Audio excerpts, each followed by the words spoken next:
Hello, everybody. My name is Spencer Walsh. Welcome to today's show. We have a good one for you, as always, as we continue to follow everything Joe Biden on the show today. We have all of the latest updates, a broad sweep through, including some of the latest statements for and against the some of the most high-profile statements for and against Biden staying in the race after his disastrous debate performance, and continued concerns about his age. A good piece in Semaphore I want to get to from Benji Sarlin, essentially mutually assured destruction, scaring everybody, just kicking his feet, screaming, saying, "I'm not going," and betting, pretty smartly so, that the Democratic Party is too weak to try and come together and push him out for the good of their party and the good of the country. We'll go through the Morning Joe interview, which, again, really had some real stinker moments. One clip I saw getting passed around, which is going to be pretty defining, at least among the media class. We will play for you some comments from Joe Manchin, Patty Murray, Karine Jean-Pierre on a crazy story. Biden apparently now has had more than a few visits from a Parkinsons doctor at the White House. The doctor met with his physician, and the physician, consulted with him about, Biden's symptoms. It was apparently indirect. Also, Biden's having troubles with some donors, but not all. We'll give you the two interesting sides to that story. Take a look at some of Biden's polls and some comments from AOC and Cedric Richmond. That's what I have on the docket for us today. And it's going to be, very, very big, very, very important show. And we have to start with the morning. Start with Morning Joe. He had called into MSNBC's widely watched Morning Joe program and sent a defiant letter to Democratic members of Congress and previewed his plan to attack Trump in a call with top fundraisers. So this letter that we're talking about here, that was essentially saying, it was literally the Wolf of Wall Street kind of infamous scene about, I'm not fucking leaving, putting his hands on the table, essentially sending this big, big open letter, essentially getting into it, saying, now that you've returned from the July 4th recess, I want you to know, despite all the speculation in the press and elsewhere, I am firmly committed to staying in the race, to running this race to the end, and to beating Donald Trump. I've had extensive conversations with leadership of the party, elected officials, rank-and-file members, and most importantly, Democratic voters over these past 10 days or so. I've heard the concerns that people have, good faith fears and worries about what is at stake in this election. I am not blind to them. Believe me, I know better than anybody the responsibility and the burden the nominee of our party being the burden of our nominee. Oh my gosh, I'm speaking like Joe Biden at this point. He's getting to me. Essentially saying it's a big burden. I know what's going on. I hear you. I see you, and all that stupid Democratic bullshit. And he is staying in this race. I can respond to all this by saying, clearly and unequivocally, I wouldn't be running again if I did not absolutely believe I was the best person to beat Donald Trump in 2024. And just like we saw with the ABC interview and about him saying, as long as I try my best, I'll feel good. It is all about him. This has to be one of the most selfish people, one of the most purely power-hungry people that we have seen in politics in a long time. Somebody who is so desperate for power. Somebody whose family is so desperate for power. They know they have the legal upper hand. They have spent all this time throwing temper tantrums to anybody and everybody who listened for them to stay in this race. We had a Democratic nomination process, and the voters had spoken clearly and decisively. It just, again, this is a line that is completely beyond contempt for the voters. Like, this was this is a place where they canceled debates, they shut down primary challengers, they kicked people off the ballot, they canceled primaries. All that, this was no real primary. They essentially made sure it was as contested of a quote-unquote primary as humanly possible, and then they said, okay, Joe Biden's going to be the nominee. They hid Kamala Harris at every point because they were scared that if she, looked competent for more than 2 seconds flat, they put her in all these worst positions possible. Because they said, hey, eventually people are going to realize really how bad of a way that Joe's in, and he's going to come for all of our phony baloney jobs. You see Jill Biden. She is loving going around the limo. She is loving talking sass to reporters. This was her today. Kind of coming out and then, kind of getting a little bit of almost a tit for tat with reporters here, and she steps out in her her nice dress and her sunglasses.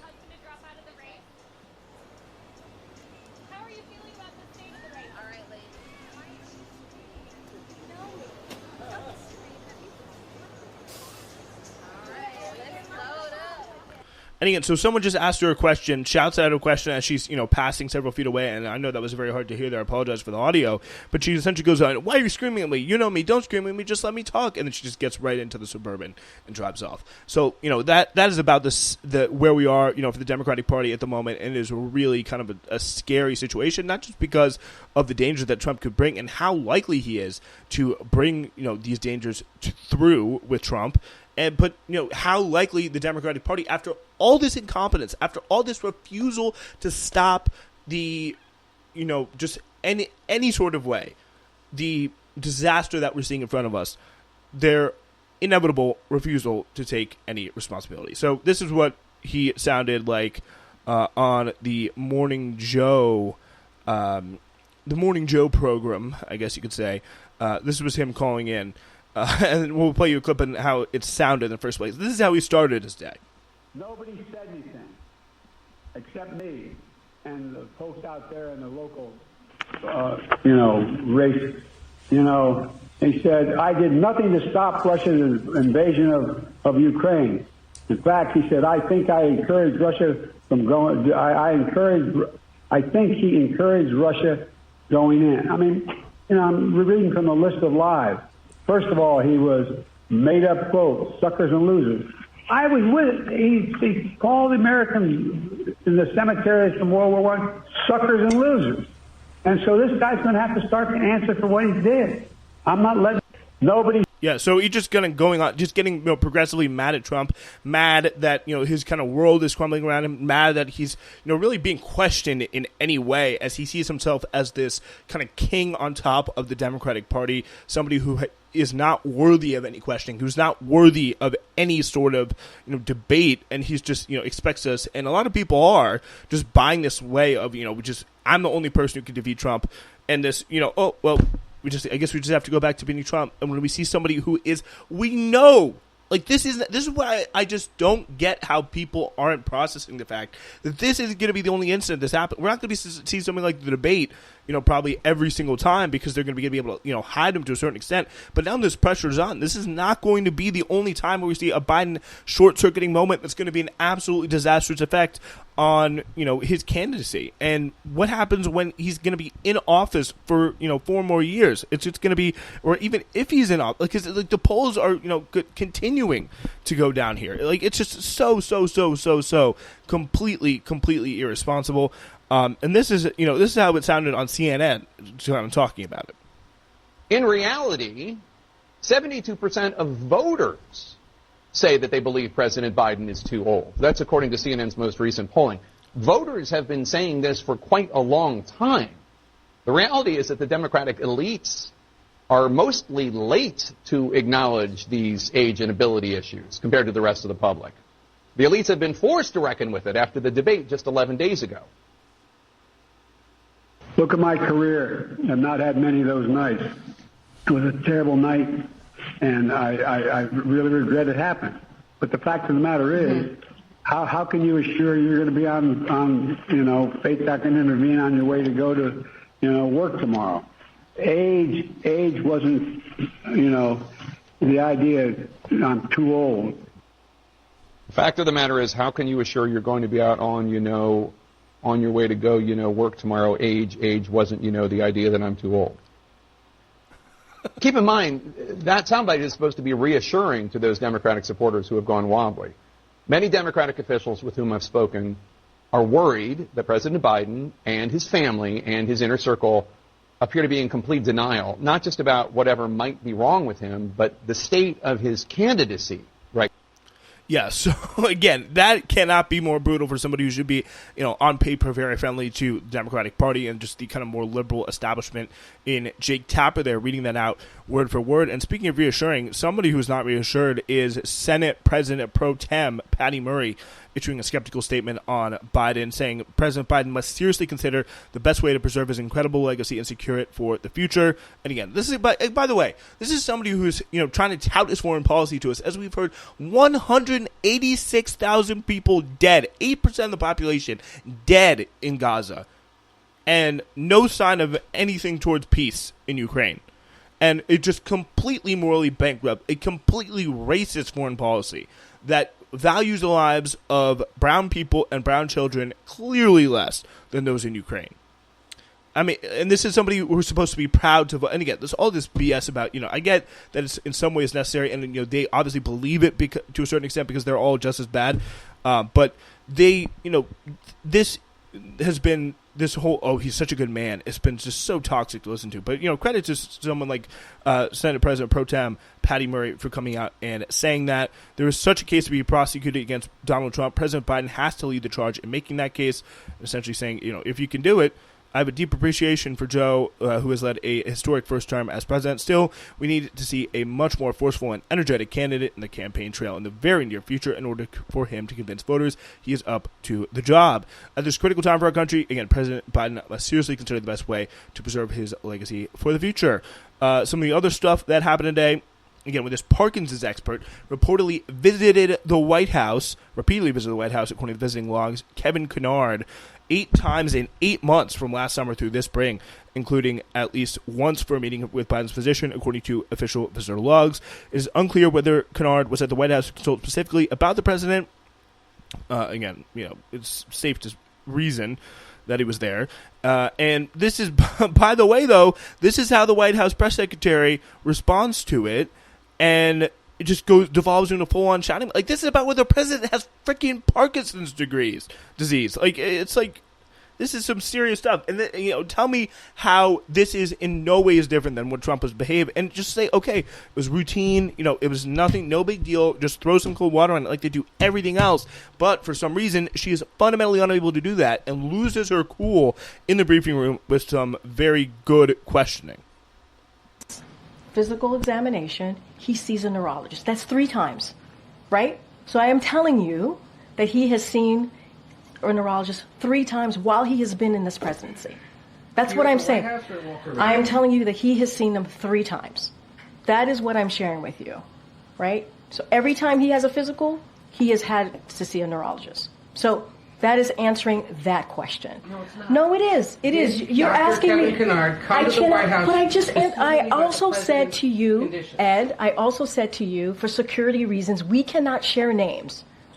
We cannot share names. We have to.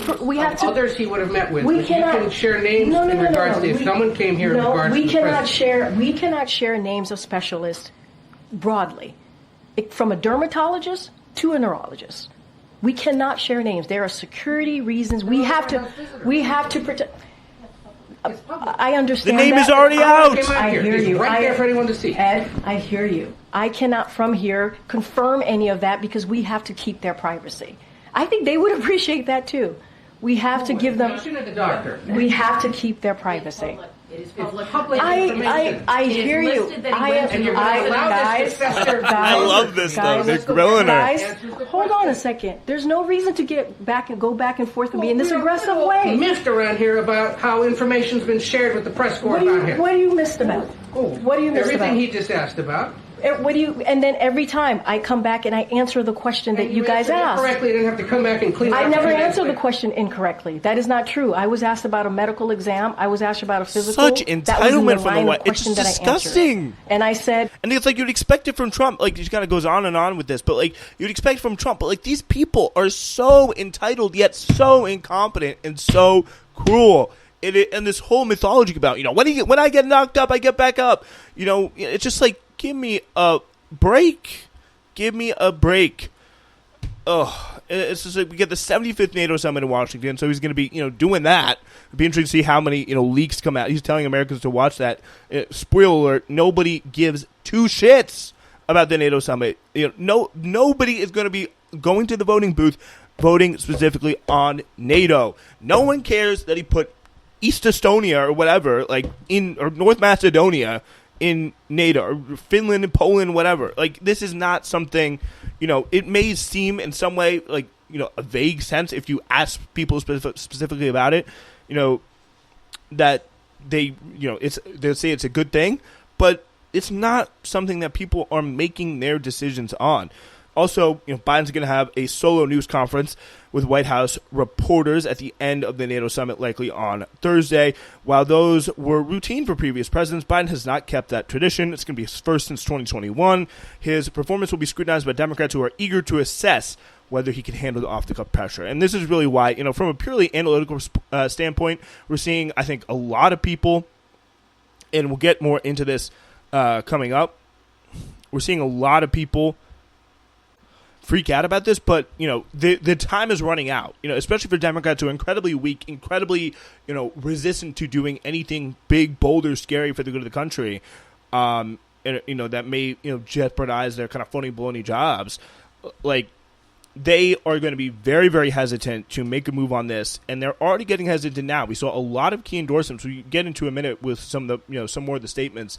A lot of key endorsements coming out, Congressional Hispanic Caucus, Congressional Black Caucus, a bunch of that stuff, statements released saying that, their chair is saying that, we stand with Joe Biden, he's going to be already there for us. At the same time, we have people like Patty Murray, we have people like Manchin saying wait and see. But, this is something about, pure spite. Just the drive, just wanting to stay in, not wanting to give up. He's the guy who beat Trump, all that stuff, and we'll get more into that. But I do want to go through here and react to some statements from some Democratic lawmakers. And so at this point, we've seen a pretty big mix, and I just talked about it before, but we've seen a pretty big mix of statements because obviously today was the first day back on the Hill. We had all these people getting followed around. I think Elizabeth Warren was pretty strong in saying, Bernie Sanders was pretty strong in saying, AOC as well, something that got a really big statement or really big kind of vote of confidence. This was her just a few hours ago on Capitol Hill. Has spoken to the president over the weekend. I have spoken with him extensively. He made clear then, and he has made clear since, that he is in this race. The matter is closed. He had reiterated that this morning. He has reiterated that to the public. Joe Biden is our nominee. He is not leaving this race. He is in this race, and I support him. Now, what I think is critically important right now is that we focus on what it takes to win in November, because he is running against Donald Trump, who is a man with 34 felony convictions that has committed 34 felony crimes, and not a single Republican has asked for Donald Trump to not be the nominee. I'm here to win on this democracy. I'm here to win in November, and what's critically important. And again, the reason why I just hate this so much. Again, another one of the many instances I think where AOC shows she's just absolutely not up to the moment, not a very big thinker, just completely useless, and really is just no better than the median Democratic representative. Because, you have her just saying, Biden called me, just, some rambling, just picture that Morning Joe clip that we played for about, at the most 15 minutes. Over the weekend, Biden calling AOC to say that. Maybe if it was a clean 11 a.m., maybe it was a good 20 minutes, it was a little more coherent. But, this is all it takes, is just one call, probably Biden threatening her a little bit, saying, you're going to come out, support me. And she is out there, singing his praises in a way that is just really pathetic. It's like this whole, every line they put out, it's like, why haven't any Republicans asked Donald Trump to come? It's because Donald Trump actually has a shot of winning the election. People want to stick with Joe Biden. Joe Biden on his face has a record that's, as much as I can poke holes in it, on a real, political level, he has a record that is defensible to the American people, but the age thing is just really beginning, and we're seeing it more and more. To quote a potential future president here, we're seeing it more and more every day. It is just pathetic to see that this is somebody Donald. why are they asking Donald Trump to get out of the race? Come on. It's because they're not asking him to get out because he's up in every single solitary poll and has no signs of losing that grip. Like, he has absolutely no signs of losing it. So why would they ask him to get out? Like, because they are a party that has been and always is serious about winning. And this whole thing is like, Republicans are really so strong. If the Democrats are trying to be like the Republicans, this guy would not get within 20 yards of the freaking nomination, especially for a second time, because they would have been like, okay, time, pat him on the back, time to go. Like this is essentially, like, that is what a strong political party does. It does not push through with Biden. Like, they put themselves already in a very weak situation where they don't have, it's already July, so. But, like, no strong political party, including the Republicans, that has, a motor behind them, a rudder attached to them, would actually let this get to July. It's pathetic. Important is what I believe that the president needs to do, and I have communicated this, what the president and the White House should do in order to make sure that we win in November. And that is making sure that we pivot and working and increasingly commit to the issues that are critically important to working people across this country. I know, she used to put in her little, spiel about, I care about the working people of this country. It's like, give me a break. Give me a break. You're just trying to make trying to think that maybe you'll get, I don't know. Like, what does he think that he's going to get? Like, is it going to be or what does she think she's going to get out of this? Like, what actual priority is she trying to push at the moment? Like, is she she can get Medicare for, she thinks she can get Medicare for all, or like some, like, what is the benefit of supporting this guy? It's just like, I do not get it. It's just pure delusion. And we can go through some of the statements. We talked about Patty Murray already kind of coming out. This was Joe Manchin talking to the media today about what he thinks is going to happen. But are you personally confident that he has what it takes to not only continue this election, but then to serve for another 4 years? Well, I think that if you just wait until this week and there'll be more comes out, I believe that we'll be able to have a better, clearer view of what's happening. His health and well-being, I think, it should be everyone's first and foremost concern, his and his family's and all of us. And he's fine. The doctors are saying he's fine, so I'm going to take that for its word and go from there. So I'm just going to wait. I really am. Senator. Yeah, so they're essentially saying, I believe we'll be able to have a better, clearer view of what's happening as we wait till the end of the week. That kind of does line up with what I've been, predicting and really feeling that Friday is going to be the do or die. If he's not out by Friday, he's staying in no matter what, especially in the wake of that press conference. And it does seem, again, like more and more people are, uniting behind him. Tom Carper kind of gave a little, back and forth answer, but we have seen some Dems in some safe states. Adam Smith of Washington became the latest Democrat to publicly call on Biden to step aside. Other representatives included Jerry Nadler, Mark Takano, and Joe Morelli of New York. I think Don Beyer of Virginia, and Mark Warner. Obviously, we heard the thing about him with the potential, scheduling a meeting, which he kind of ran away from those comments. Don Beyer had a leak about, Biden is not going to be in a stronger position as Kamala to win the race, so he should step aside. And then when that got leaked, he ran away from those comments as well. So it's like there is some real pushback from what I feel like is a growing kind of pro-Biden side within the Democratic Party. And one of the craziest ways that they've been doing it, in my opinion, is this is from Cedric Richmond, who is the former representative of he worked in the White House, I think it was on clean air policy, even though his district in New Orleans has one of the most polluted areas in the country, or his former district in New Orleans. I don't know. He's probably a lobbyist at this point, but he is saying that I think it's interesting that not one African-American member of Congress has called on the president to step down, saying that white lawmakers risk alienating some of their base by abandoning Biden, which I think is pretty great, especially given that the percentages for the black vote within the Democratic Party, especially for Joe Biden, have plummeted. They're down 20, 30 points. Like, this is not somebody who is very popular with, not just black voters, but very key parts of the Democratic base, especially to Kamala. When Kamala was polled, they didn't say she'd be in the best position, but they specifically cited that she would do better with black voters and women, because it is something that people really do see, and, I hate this stuff about, listen to black voter. It's always these white people saying that. Some of my black friends are the most focused, dedicated, hardest people that I know. And it's just like, it weirds me out for some reason. But again, this whole kind of like tokenization of like the mythical perfect black voter who, everyone has, even if they're black, white, or, Asian, Latino, whatever, they always have to listen to, the perfect black voter who saves the Democratic Party time and time again by doing exactly what we want. And then, it's, instead of just putting it on, whoever, they're always going to be putting it on, black voters. So I think he is coming out strong. I think that is definitely, starting to get to people. This really full court press Team Biden has been putting on the Democratic Party. We have a lot of new updates coming in at this point. We have Stephen Horsford, the chairman of the Black Caucus, says that, he's complaining about ageism and ableism on CNN as he defends President Biden. Like, is this just, this is just 80, I'm just going to assume, how old is this guy?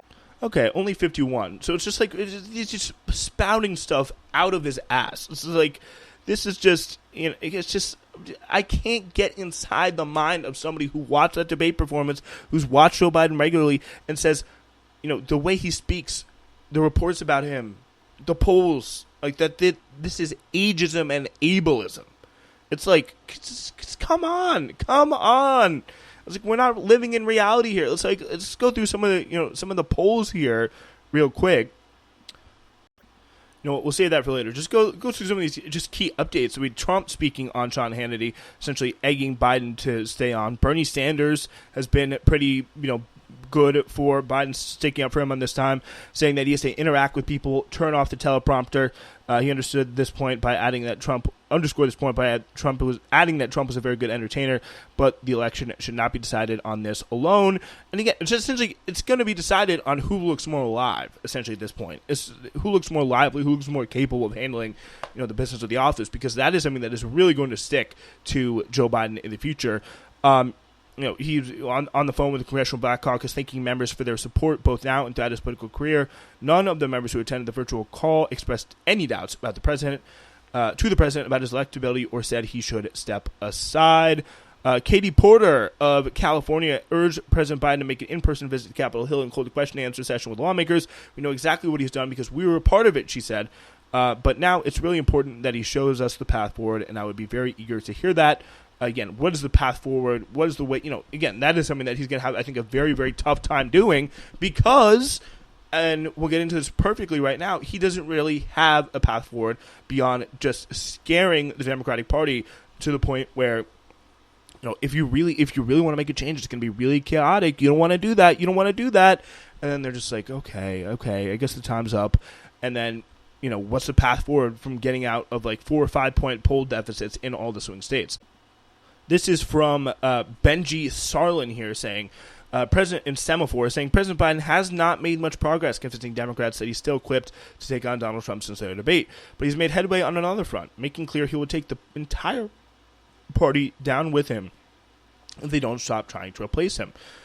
In a letter to Congress on Monday, just as members were arriving for the first time since their debate to potentially share their grievances, Biden warned that the question of how to move forward has been well aired for over a week now, and it's time for it to end, saying, we're not talking about this anymore.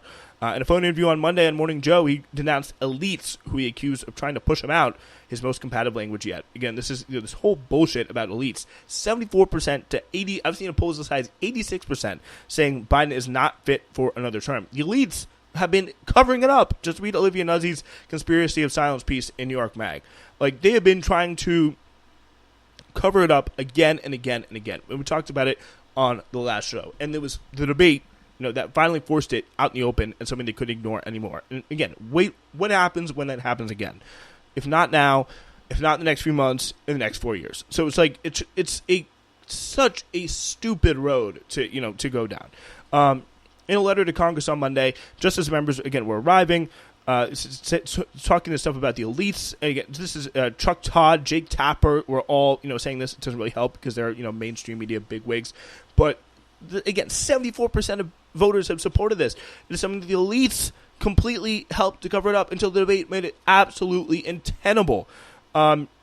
It very much reminded me of Trump, said one Democratic strategist after Biden's call on a Morning Joe. It was a favorite Trump venue, by the way. Tactically, Biden's phoner was stealing a page out of the Trump playbook, a Republican strategist said.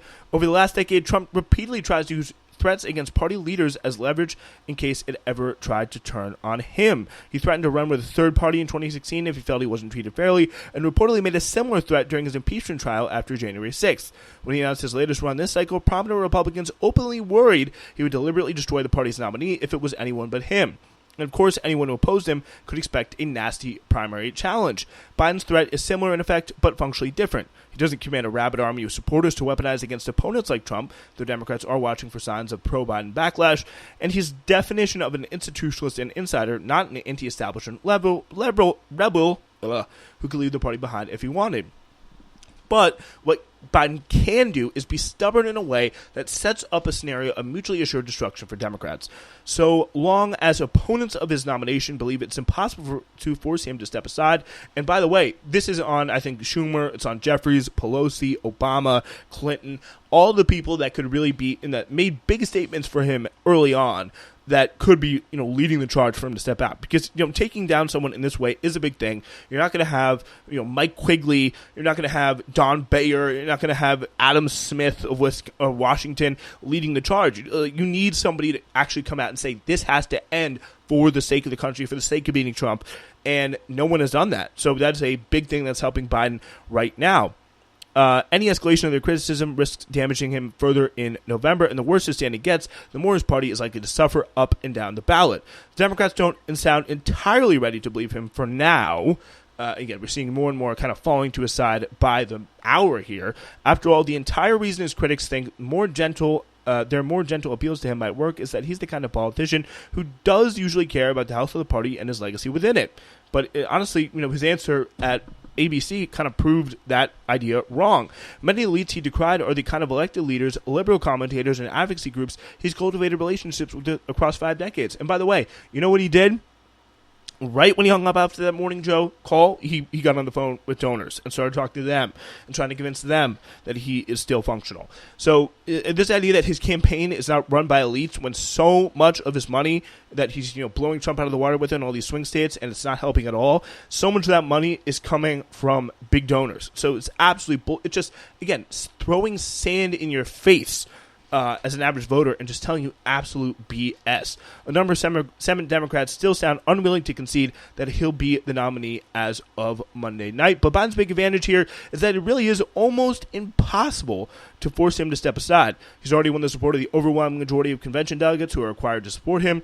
Some Democrats have politely alluded to Biden having a big decision to make, or suggested he talk with his family in the hopes of giving it space to potentially leave on his own. But if that doesn't work, the next move would be to organize members to demand he pass the torch, perhaps privately to start, then rowdy if he refuses. It's not a very appetizing prospect. If Biden is willing to fight a Democratic civil war, it would mean heading into the convention with key chunks of the party, which, by the way, he definitely is in this, kind of older, deranged, Mad King state. It's very comparable to the Mad King, if anyone's seen or is familiar with Game of Thrones. It would mean heading to the convention with key chunks of the party on the record with doubts about their nominee and pro-Biden factions accusing them of sabotage, all while Republicans quietly sit back and munch popcorn. Biden has been working hard to line up support from black Democrats and labor, as well. New York Representative Richie Torres summed up the situation on Monday with an unusual statement asking Democrats not to badmouth Biden on the basis of Cold War-style game theory.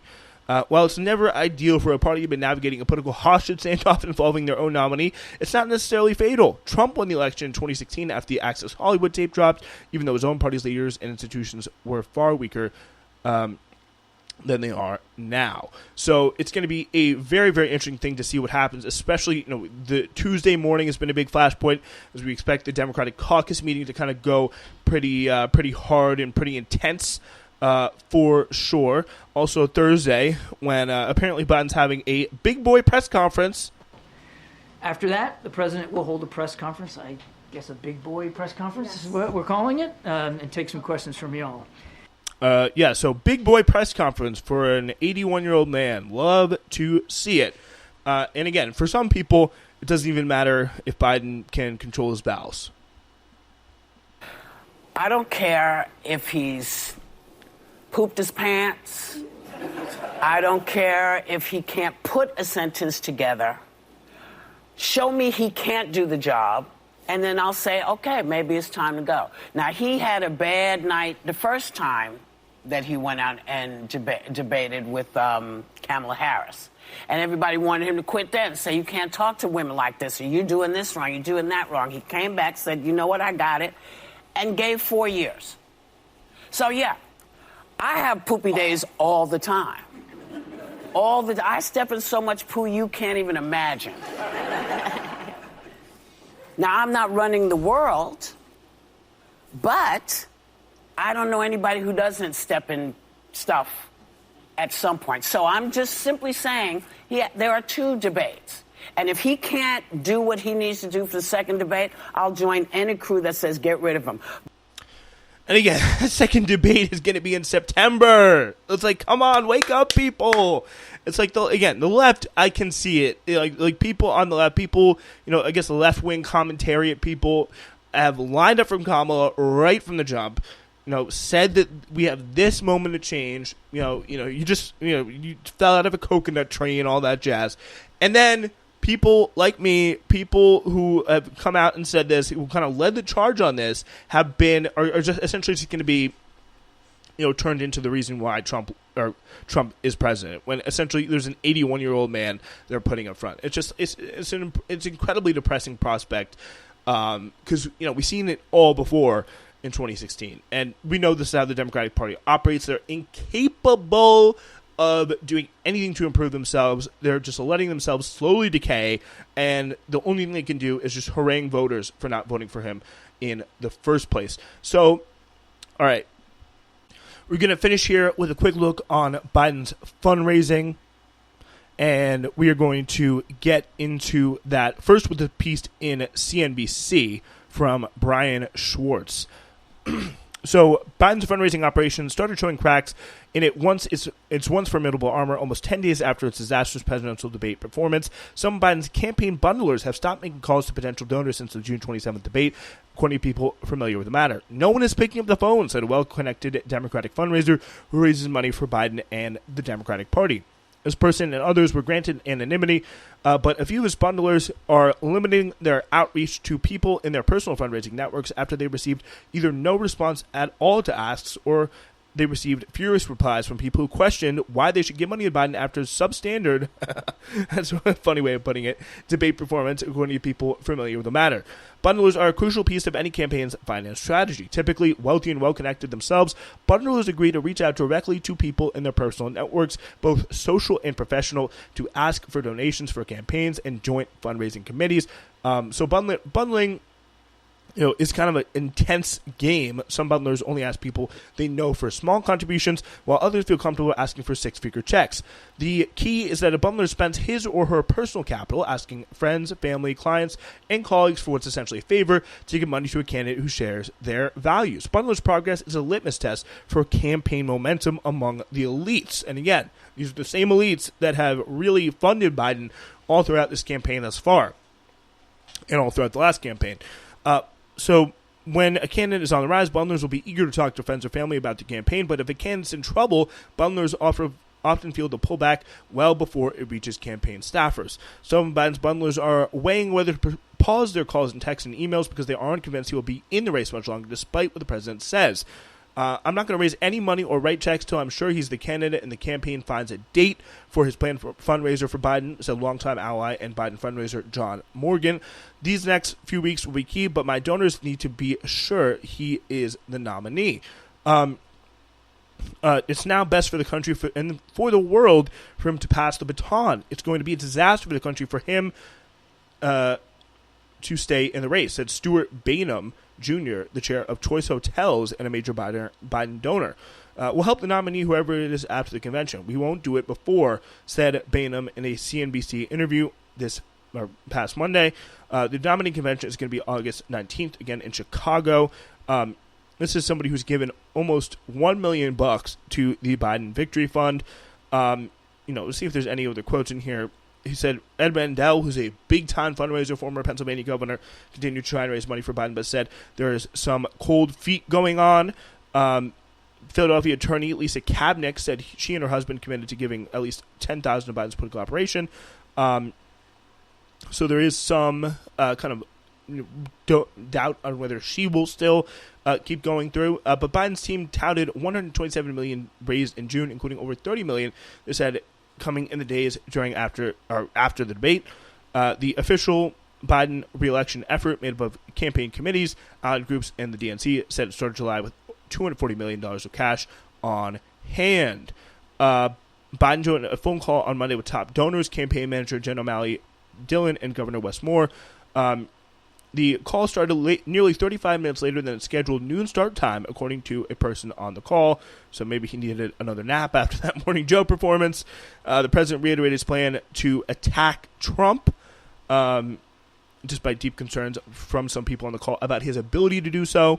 Again, the call then lasted half an hour.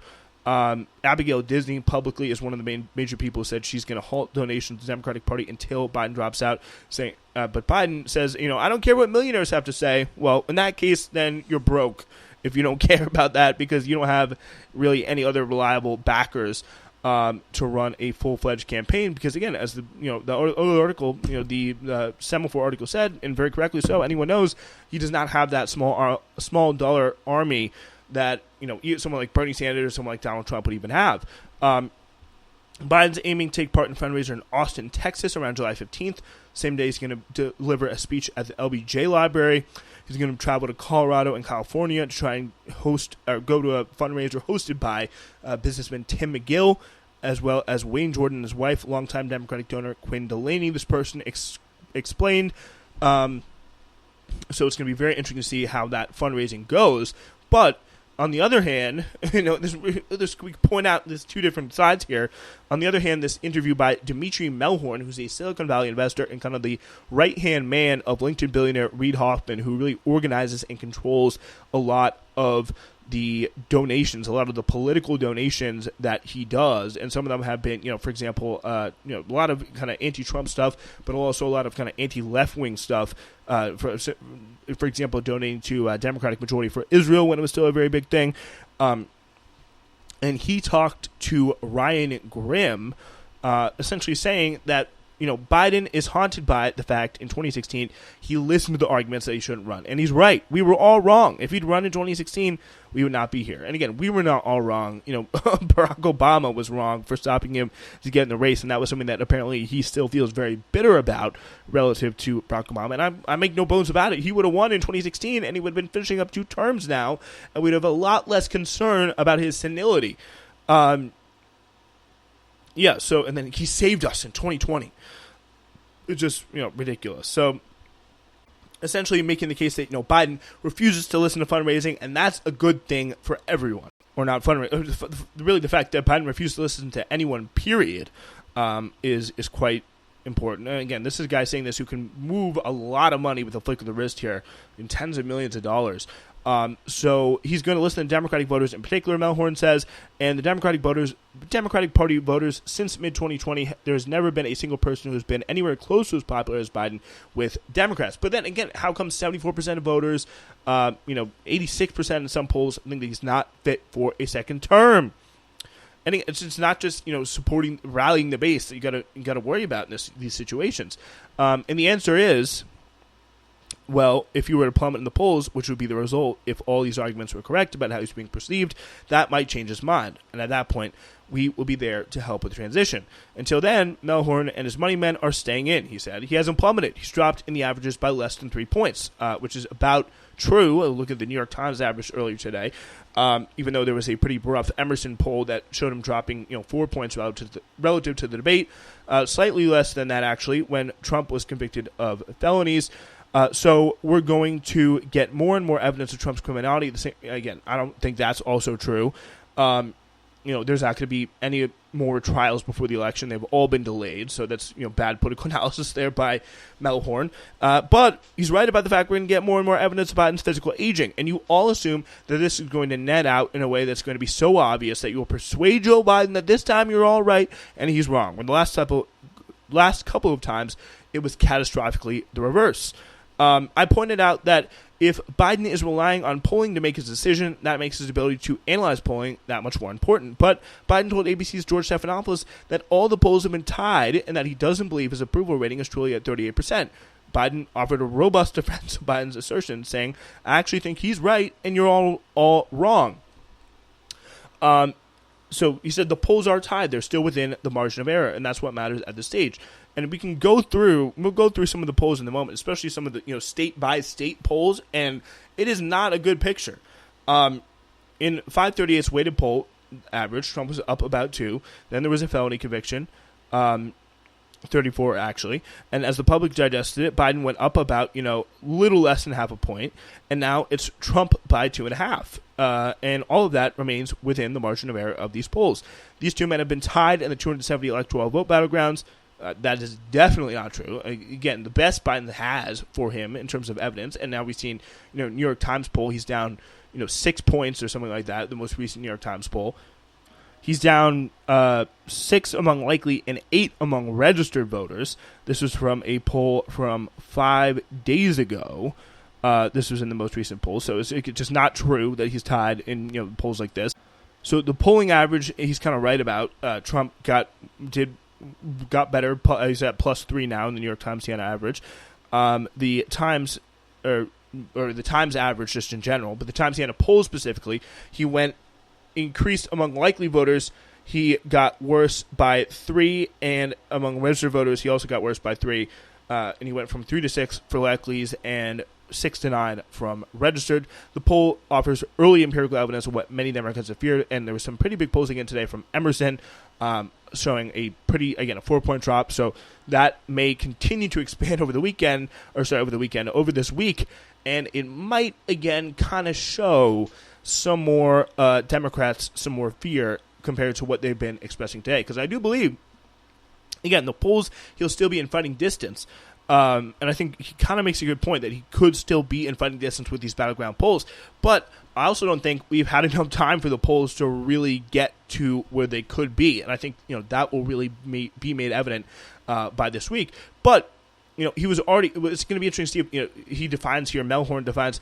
I'm really going to start to worry. I'm going to start to ask questions. Biden's going to start to ask questions if the polls start to drop by 5 points from pre to post debate. And the problem is, they could still happen. We'll know for sure about it in this week. The polls that have come out this week and last week have by and large not been good, except for that one morning consult poll. But you do see, these 5 points down, and even if that 5 points down in the polls doesn't happen in the way that we're already starting to see take shape in the Times poll, in the Emerson poll, and some other polls that have come out throughout, the CNN poll that have come out in the kind of July 4th week, and today, the Emerson poll came out today. We're already starting to see that, but even if that doesn't happen, he's still losing very badly, and even if it's down like 2-3%. It's not, so bad. He still was already in a position to lose quite easily before that. So, and what's the plan for getting him back? What's the plan for getting people to forget about his age? What's the plan for all of that? I do not think there is a good, convincing strategy at this point. I just do not. If you go through some of the polls here, especially relative to Nevada or to the other, down ballot people in the swing states, Biden, there's a difference between 13 points. Biden is down 5 in Nevada. Jackie Rose, the Senate candidate, is up 8. Like this is awful stuff. In Pennsylvania, popular Democratic Senator Bob Casey is up 7. Biden is down 3. In Arizona, Ruben Gallego is in a tighter race, up 3, but Biden is losing Arizona right now by 5. It's an 8-point gap between them. Tammy Baldwin up a comfortable 4 points. Biden down 1.5 in a state that he pretty comfortably won last time. Finally, Michigan, Biden is down by just around 1 percentage point, and Biden's up by, Alyssa Slotkin, who is running for Senate there, is up by 3. So he is in the swing state where he's the closest. So this is just not a good situation. Like, he's in the worst polling position for any Democrat since 2000. Elected Dems see this. If nothing changes, he has the potential to drag down the party in the most important election since 1864. Voters are lining up to support Democrats, but they don't like Joe Biden. I've explicitly said, this is this guy analyzing here, Brandon Friedman, who is a co-founder of Rakuten Tea. I don't know exactly what that is, but this is essentially someone who's just analyzing polls here. If they start to see these numbers, these disparities begin to drop down, and the kind of support that Bob Casey, for example, there's already an ad tying Bob Casey to Biden.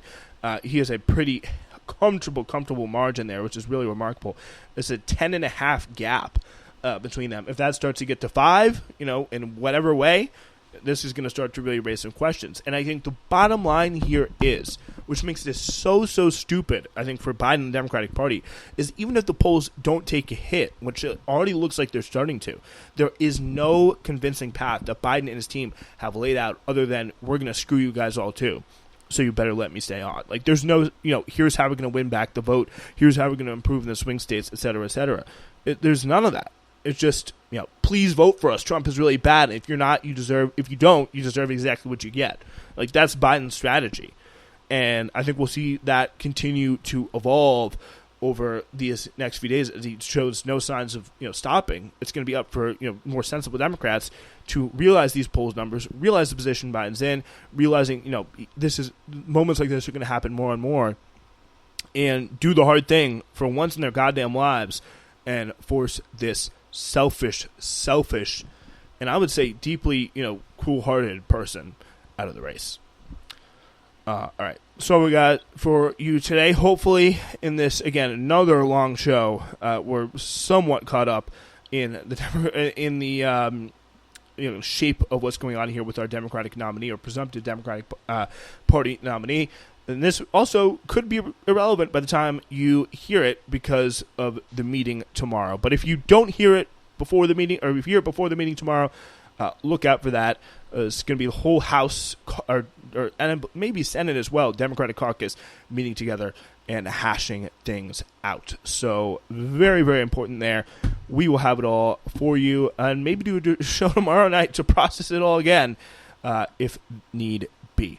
It's been Newsflash. We have your back, by the way, on all this stuff. So if you want to hear less ads, if you want to hear more episodes, please tune in and subscribe. The link is in the description. Come a supporter of the show. Thank you very much. We're back maybe tomorrow, but definitely Wednesday, to keep you abreast of all things going on with this news, with this presidency in crisis in a very historic time for our country.